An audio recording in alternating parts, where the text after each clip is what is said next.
दुल्हा के पापा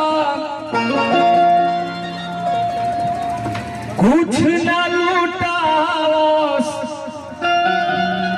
अरे कुछ ना लुटावे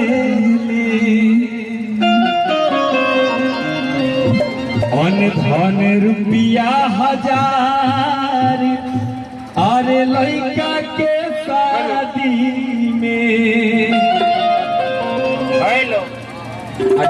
कलाकार का मतलब का हर आकार का, कलाकार का मतलब हर आकार में ढल जाए के बाद अभी उन्हें से मान लगे तुरंत गवाए लगी कि दुल्हा के पापा खूब लुटावत खूब लुटावे।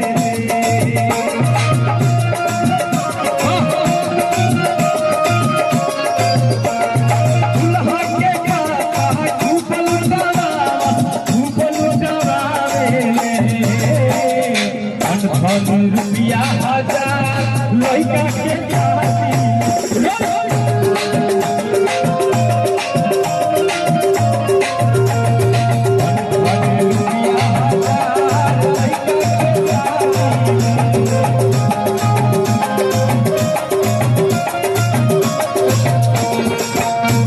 भैया